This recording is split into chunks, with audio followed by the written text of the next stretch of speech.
akapume akapume akapume maiwa muzinda wa golide. Akugona mamboa muzinda wa golide. Ndiulandileni okondedwa omvera konse kumene muli.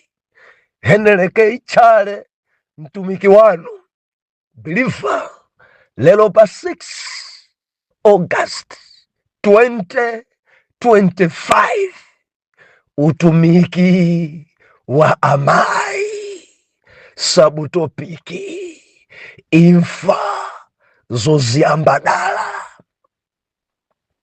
Mwana Mulungu, kuli imfa zina kudziko kuno timachita kudziyamba, timachita kudziputa. Hallelujah. Tikuwerenga chapter number 1 cha buku la Rute verse 3 mpaka na verse number 5. Mawu apamwamba Naomi ndi apongo zake awiri. Verse number 3. Ndipo Elimeleki mamuna wake wa Naomi anamwalira. Natsala iye ndi ana achi awiri. Verse 4. Nadzitengera iwo akazi aku Mowabu, wina dzina lake ndiye Oripa, mnzake dzina lake ndiye Rute. Ndipo anagonera komweko ngati zaka 10. Koma Maloni ndi Kilioni anamwalira onse awiri. Motero ana ache amuna awiri ndi mwamuna wache anamsiya mkaziyo. Atate, m'dzina lodabwitsa la Ambuye wathu Yesu Khristu, tikukulemekezani, kukupatsani ulemu. Inu ngwabwino, inu ngoyera, inu ngwamphamvu. Mutilankhulenso Jehova, tilimbikitseni Mulungu, dzudzulani ndipo tidzamva m'dzina la Yesu. Amen. Believer, dzulo tinali pano timanena kuti kusamuka. Kusamuka kuchoka malo ena kupita malo ena. Kudziko kuno anthu akusamuka, kudziko kuno anthu akusintha malo. Ndeti manena dzulo kusamuka kwina anthu amasamuka chifukwa cha ntchito, ende kusamuka kwina anthu amasamuka chifukwa choti iwowo ngozunguza. Believer usanditsutse, ena kusamuka samukako ali njoka, ena kusamuka samukako ali ndi njuchi, ali ndi ntchentche, ali ndondosha. Ndi akamakhala pamalo anthu amatulukira, ndi akatulukira amathawapo, amapita malo ena achilendo. Ena kusamuka kwali ndi vuto. Hallelujah, hallelujah, hallelujah. Believer, kudziko kuno idzidzidzichitika. Eti munthu dzaka 10 dzenidzenidzi, koma malo amene asamuka oposa 15. Kakhala uko kuchoka, kupita Mozambiki kubwera, kupita Mulanje kubwera, kupita Mphalombe kubwera kuchikwawa uyu, kupita Musanje uyu, kupita Chapananga, Musakanji ali mdzinthu. Believer, ena makhala ali mdzinthu. Hallelujah. Kusamuka kumaonongetsa zinthu. Kusamuka Believer kumasaukitsa. Kusamuka pena umadzapita malo ena nkukakumana nazo. Hallelujah. Ndeti manena dzulo kuti akadati mwina akambirana bwinobwino ndi Naomi, thandizo lake akadakampirana endi kusamuka kusuka adatheka chifukwa mkulu uyuyu, mwana Mulungu mkulu uyuyu si munthu wampa. Elimeleki ndi chimamuna cholemera. Elimeleki adali mkarundu. Elimeleki adali mdzinthu eti kuthawa njala. Zokhudzatu kwambiri. Ndimafuna ndinene inuyo amene muli thandizo azimayi. Pena zikamachitika zina, khalani pansi Mr. Chintengo wanu, kambanayeni, musamangoyang'anira zinthu zichite kukanika koma ganizo lanu mutapereka. Ndikudziwa pala azibambo ena amene alibe mpata otsera khuru lawo kumvetsera kwa akazi awo. Ndimafuna ndilizekhwerere, mvetsereni mkazi wanu, endi mkazi wanu ngopemphera, mvetsereni mkazi wanu mukhoza longosola zinthu. Koma zoti ndanena, mamuna ndine pano, ine ndine mutu pano. Azibambo ambiri akumana ndi mponaona. Azibambo ambiri apita kamenya mwala. Azibambo ambiri chuma chaonongeka zoti ndanena. Haleluya. Lero tifuna tione subtopic ya lero. Bilifa tikufulumira kwambiri. Tifuna tione zodziyambadala. Imfa koma zochita kudziyambadala. Ndikuganiza kuti mkulu uyuyu akadakhala ku Betelehemu sakadafa. Maliro atwawa mwana mulungu, maliro chimene chikuchitika nachi Baibulo ikunena kuti atanyamuka ku Betelehemu kufika Mowabu, ndi mbuzi zawozo akuthawa njala, ndi ndalama zawozo akuthawa njala, ali ndi ana awiri Maloni ndi Kilioni akuthawa njala. Banja iyi sidali banja wamba koma kuthawa njala. Haleluya.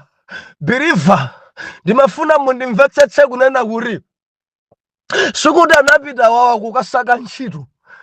Ayi. Koma nkathawa njala. Kuthawa chaching'ono kukakumana ndi chachikulu. Kuthawa njala awupita kakumana ndi imfa. Kuithawa vuto yaying'ono kukakumana ndi vuto bigi. Baibulo ikunena kuti atafika mdzikomo, atafika ku Mowabu, bwana Elimeleki ndi akazi awo Naomi atafika mdzikomo, akuti sizidachedwe kuregu amene akuyamba kufa mamunayi amene akutsogola ndi Elimeleki. Baibulo inena kuti atangofika mdzikomo, endi sakutipatsa kuti zaka zonzingati, koma atangofika mdzikomo Baibulo inena kuti mamuna uja adamwali endi matenda ache sakutiuzaso. Believer, sitikumva kuti wayamba malungo, endi sitikumva kuti kapena msana nkampweteka, endi sitikumva kuti zidakhala banja, endi Baibulo inena kuti atangofika ku dzikoko, mkulu uyuyu adafikira kufa. Mkulu uyuyu adafikira maliro. Mkulu uyuyu adafikira kusowa. Zokhudza izi. Mkazi ali pa umasiye. Mkazi ali ekha. Amwalira ku dziko la chilendo atasamuka opanda vumbulutso. Amwalira ku dziko la chilendo atasamuka opanda chidziwiso. Ndimafuna ndilizekhwerere masamuka enawa muluza moyo amene mukupita kakhala nawo konko simukuwadziwa. Zonadi dziko lonse linja mulungu, koma Believer, ku dziko kuno kuchitika zinthu. Ku dziko kuno mwana mulungu kuli maufiri. Ku dziko kuno mwana mulungu kuli matenda. Ku dziko kuno mwana mulungu kuli zodani zolimbana ndi miyoyo yathu. Now tidzisamalira tikamafuna tichoke pamalo. Mudzisamala. Adafikira maliro. Kadakhala zaka ziwiri, kadakhala zaka 5. Baibulo ilishete ikutipasa kuti period yonseyo ya mavuto akuyipatsa 10 years. Malemba onena kuti atafika ku dzikoko mamuna uja adamwalira. Atamwalira Elimeleki adatsala ekha Naomi ndi ana awiri. Ansiya mkazi pa umasiye, asiya mkazi akulira. Mamuna wapita dziko la chilendo. Sakunenanso kuti maliro apite kumudzi, adayikidwa komweko. Baibulo linakuti adamwalira nkuyikidwa komweko, mkazi nkusala yekha. Adabwera ndi mwamuna wake bwinobwino ndi ana awiri. Malemba linakuti madala aja adafikira imfa. Zodziyambadala izi, zodziyambadala. Ngati suganiza mozama, tamverani. Ngati suganiza mothandizidwa ndi Mulungu, mwana Mulungu umathawa vuto laling'ono kukabwera vuto lalikulu. Zili ngati zija chimanga chimachoka mchiwaya, motentha pang'ono kukagwera pa moto potentha kwambiri. Ndikunena ndi ambiri amene achoka mchiwaya, kuona ngati mchiwaya mukutentha pang'ono nkugwera pa moto panepanepa. Ndi zimene limereka kupangapa. Akuchoka ku Betelehemu ku Yuda kuthawa njala, koma atafika kuja adakokomana kuli imfa. Betelehemu idali njala kuti ufa kunalibe, kudali njala mbali iyi kuti kunalibepo mpunga, kudali njala inde kuti mwina tiyi nkavura, koma mkulu uyuyu sadali munthu wamba, adali mkatundu wake. Nawo adathawa njala ndi kukakumana ndi vuto yayikulu kwambiri yoposa njala, ndiyo imfa. Malemba linakuti konko adafako, adasiya ana awiri ndi kusiyanso mkazi pa umasiye. Biliva, mamuna nzathu adafa, mamuna nzathu adatisiya, mamuna nzathu asiya mkazi pa umasiye, mamuna nzathu zamsokonekera.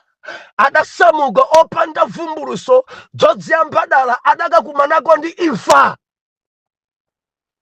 Nangati kundivomereza, adathawa chaching'ono akukumana mchachikulu. Achoka muchiwaya agwera pamoto penipenipo. Nangati amene akundivomereza, adachoka mbali ina kuti mbali jamuna dzikaenda kwenekwene, kumene kwapepewako kumene kwafa zinthu. Ndikulankhula ndi azibambo angati ndi azimayi angati akundivomereza. Tinathawa vuto yaying'ono, pano ndiye tagwera pa vuto lenelene. Tinathawa pa vuto laling'ono, pano ndiye tikusafala kwenekwene. Zotsatira zake, bizinesi ija yaying'ono mwina idali ya 2 miliyoni. Bwanja titinyamuke tipite kwa kampepusa. Iyayi, koma tipite msalimamu.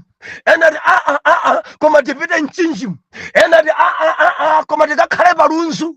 Enati ayi koma tikipita South Africa. Enati ndichita kuuluka ine ndibore mtambo. Ndili ndi funso ine, kodi yachepa vutoyo kapena vutoyo yakula? Ena molomoti mpamba ujofike 3 miliyoni, mpamene mpamba onsewo wafa. Alibe nsoke na kalikonse, alibe kena kalikonse. Adachoka mzinthu, koma pano alibe kalikonse, adapha. Ndangati mukundivomereza kuti tsopano ndataya, tsopano zanga zikumwalira. Ndangati amene mukundivomereza onga Naomi kuti tsopano maliro andipeza. Ndi maliro anje amene akupeza. Ena chifukwa chakusamuka mopanda vumbulutso, maliro pa ntchito yawo. Ena maliro pa business yawo. Ena maliro za ulimi zawo. Ena maliro pa ana awo. Bilifa tamvera, kuthawa chaching'ono makumana chachikulu. Zinazi zodziyambadala.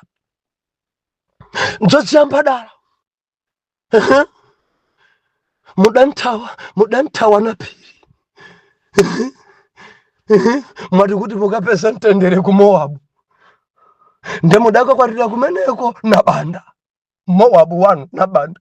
Funso nkumati chamoyo chilipo ndi na banda. Mudansiya Nansusi, opanda step, opanda sukulu. Kuthawa kwa Nansusi kupita Mowabu wanu. Kumeneko munkaganisa kuti mukanchoya kwa mpiri ndakaza sukulu. Funso nkumati chamoyo chilipo. Zodziyambadala ndi manena mobwereza ine. Zodziyambadala misisi amene mpeza pano mai tinene ndani amene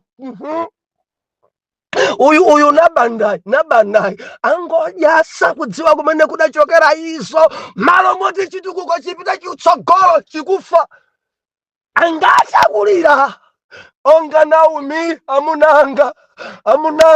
amunanga ndili ndekha mdziko la eni amunanga. Naomi akulira. Baibulo ikunena kuti atayika amuna ake sipadapitenso zaka zochuluka, malemba anena kuti anawa adakula kumene kuja ndi kukwatira akazi achimowabu. Akuti wina adakwatira Oripa ni mkazi Oripa. Akuti wina adakwatira Rute. Nchifukwa chache Rute akupezeka mpasaji. Anawa Maloni ndi Kilioni adadzitengera akazi a mitundu. Adakwatira ku Mowabu komweko. Uyo adakwatira Oripa, wina adakwatira Rute. Baibulo ikunena kuti anaja kukwatira kumene anaonso kadadwala akazi dakhala bwanji ndikumwaliranso. Iyo muganiza kudali kulira kwa mtundu wanji kwa Naomi. Mzakazi opemphera Naomi, mzimayi amene alithandizo, mzimayi ofunika kwambiri, atsala ekha. Ndikuganiza kuti kumwalira kwa mamuna ndikutsala anaja padali chitonthozo. Amayi mundivomereza, mamuna akatsogola ku ulemerero akakusira ana, ukamayang'ana anawo umamva kutonthozeka. Ana ena amalanda bambo awo pye, kuyang'ana nkhope bambo ake, kumwatulira bambo ake, mene mano ankamwamu ayalira bambo ake, kungumuyang'ana mwanawo umamva kutonthozeka. Muli bwanji amayi amasiye nonse, chimene ndikulankhula chinchona, chikulankhulane chinchona. Haleluya. Mayanga ine ane akamayang'ana ine kutonthozeka chifukwa manena kuti kutalika kwako, thupi lako, bambo wako wene kutonthozeka. Amayi amatonthozeka ndi ana. Amayi amatonthozeka akakhala ndi ana. Kulira kwawo kumakhala phera. Akamalira anaja nkudzabwera nkudzagonera pamendo mayi awo. Mayi aja amatha kuzizira mwansanga. Nkumaona kuti anawa ndi alimbikitse. Anawa kusaka chilimbikiso changa. Baibulo ikunena kuti mamuna atamwalira anaja ndikukwatira akazi achimowabu, ananso aja adamwalira. Adalira Naomi.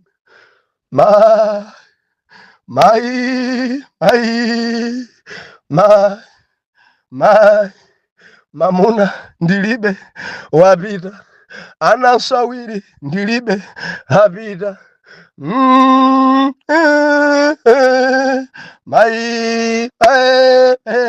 Biliva kudziko kuno amalira anthu pamalira. Mayi dziko la chilendo ndilira bwanji mayi mamunanga pompano apita. Maloni ndi Kilioni ananga amuna awiri apita. Ndangotsala ndi apongozi, nditani nawo apongozi, ndinkanawo kuti apongozi.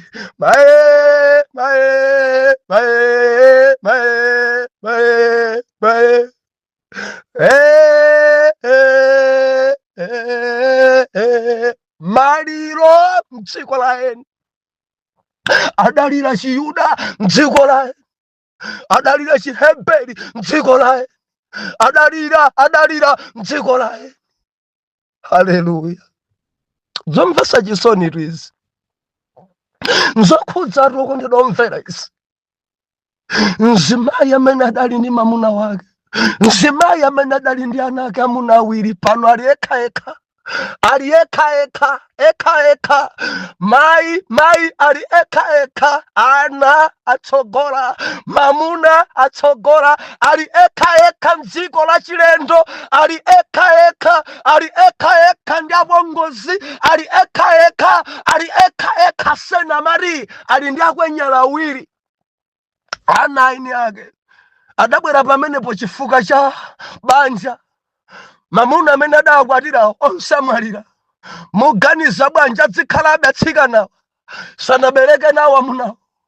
Adamwalira Maloni asanabereke. adamwalira Kiliyoni asanabereke. Ndimafuna mulingalire, kodi azikhalabe ndi Naomi? Kodi azinsamalabe Naomi? Kodi azintonthozabe Naomi?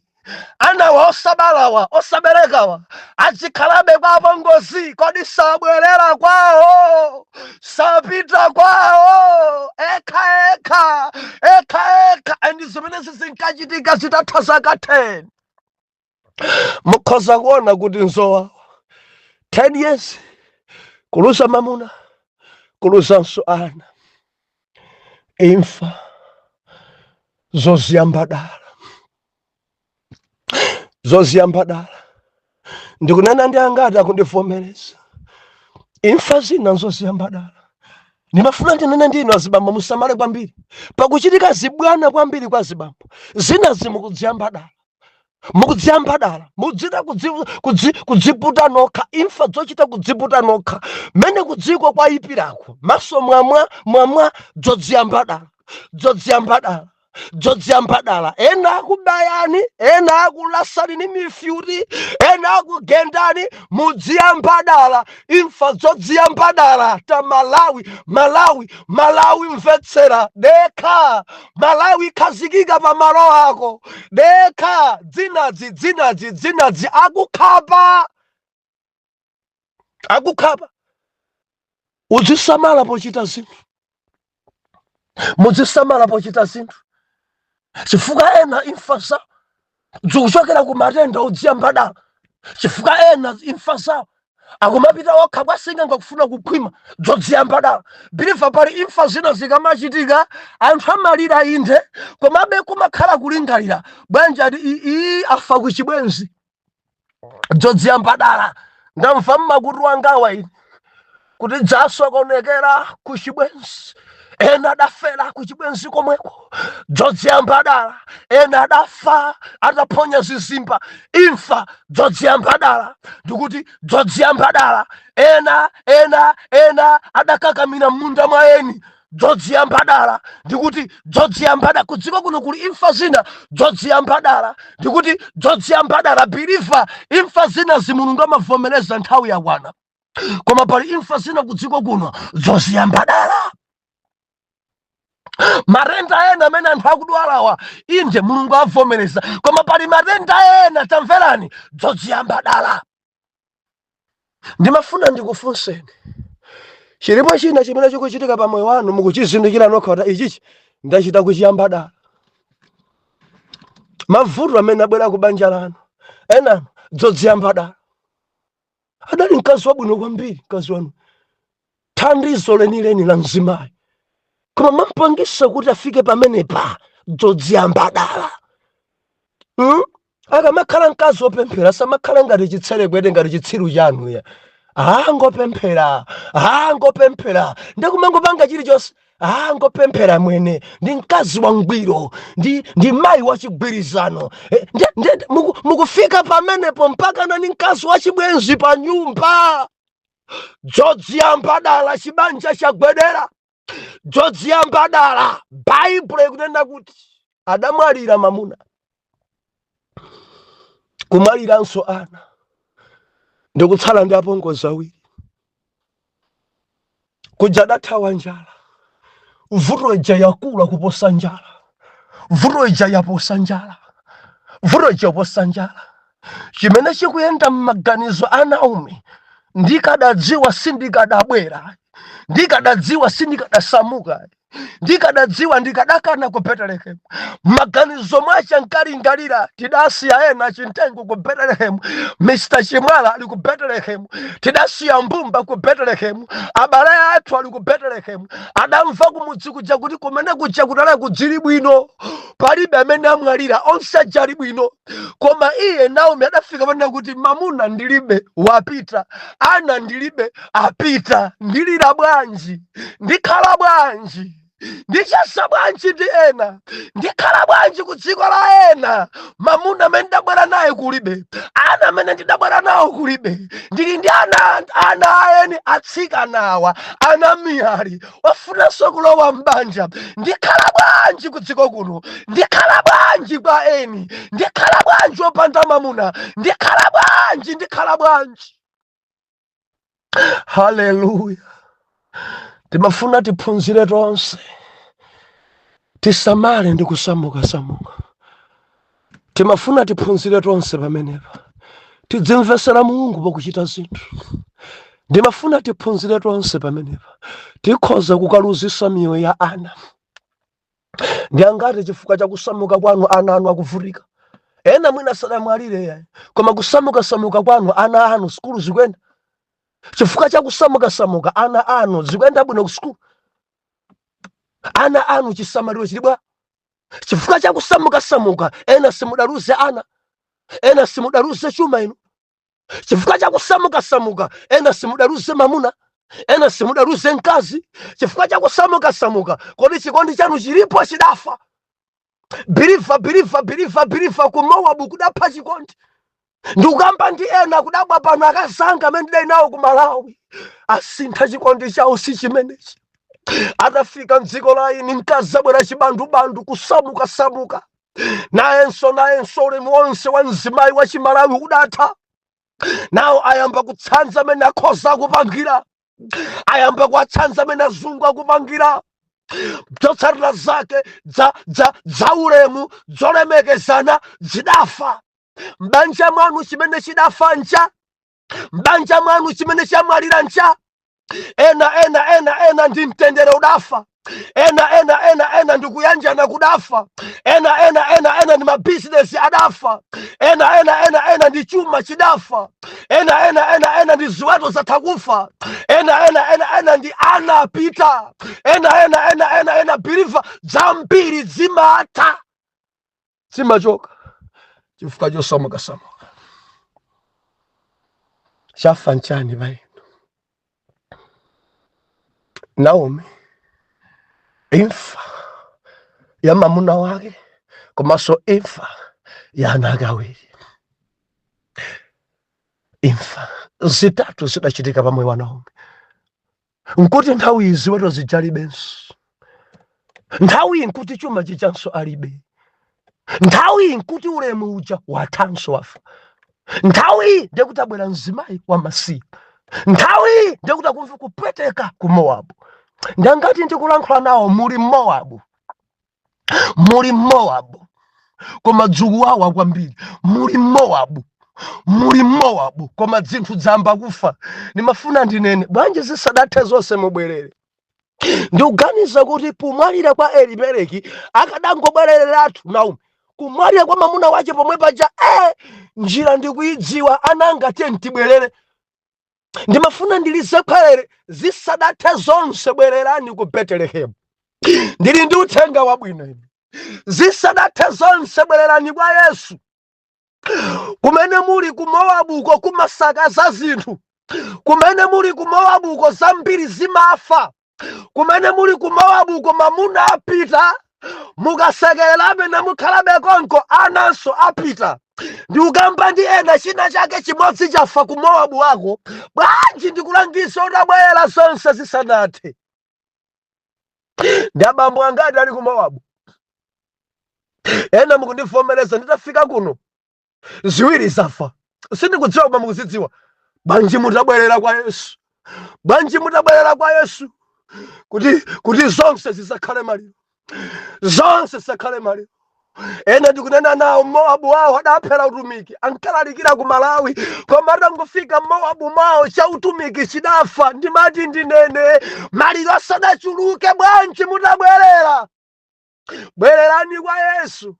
Bwererani ku Betelehemu wanu. Bwererani kwa akazi anu. Bwererani musadagulise magalimoto onse. Bwererani musadagulise nyumba zonse. Bwererani musadafike posauka kwa tetete. Bwererani ku Mowabu wanu. Bwererani chifukwa chimodzi mwecho chafa.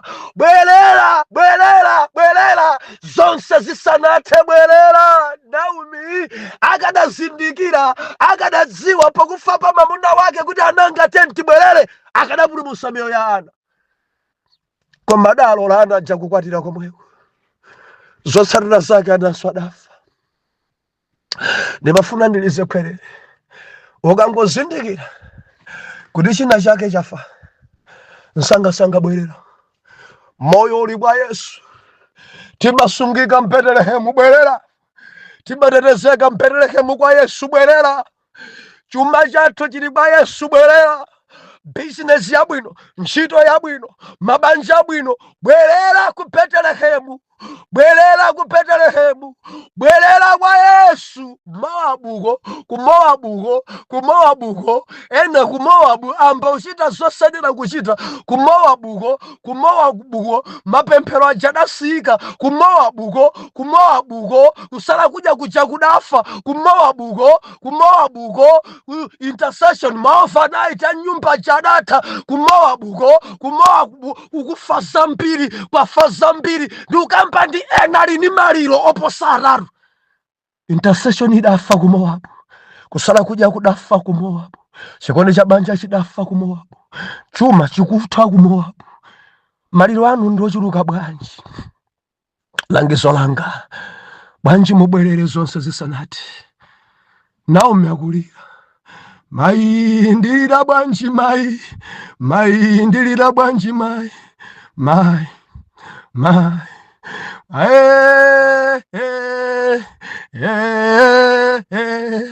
Mwana wanga mai, mamuna wanga mai. Ndikuna nante wina kulira choncho. Mamuna wanga, business yathu, chuma chathu. Mae, galimoto yapita, poloti yapita. Mayo, mae, dzodzi yambadala. Wina demba kuti musamanene kuti ndimalodza. Kwantaze muri andirodza dzina zisemoda dzambe dala ino. Kutakwa chuma chanu akulodza na kwanu. Banja kubhedha boita kulodzedwa madzamba dala. Maipisa kuti ndi ufiri mwadziyamba dala. Imfa zinazi mwadziyamba dala nokha mwayamba kupaka kuntundu mwayamba kunena za makolo wanu mwayamba kwaipisa mayanu mwayamba kwaipisa bale yanu ndimati ndinene zinazi nzodziyamba dala. Mumagonana ndi akasangati ni ndi matenda akabwera ndiye mwambe noti ndi anti zibwenzi zonse zibwa mwadzipala muloko muzunzaso anthu ndi ufiri dzodzi yambadala lero marumala nazo uko chifuka cha zitumwa muli tondoviro mwapenga nazo misala ndiyero mune kuti basa andilodza anthu mwakulodzani dzodzi yambadala ndiyangata kundivomereza busa malironso tili nawo. Mowabu wanu chafa nchani ndikupempheni bwererani ku Betelehemu zisadathe zonse. Bwanji mutilondole mmawa Atate mdzina la Yesu. Kuli maliro mmabanja, maliro mipingo, maliro magulupu, maliro mabwalala. Jehova zisadathe zonse tazindikira kuti Elimeleki amwalira. Mulole kuti tibwerere zonse zisanati ndi muchite kutithandiza mdzina la Yesu era mtima mwenkhe kuti amen and amen.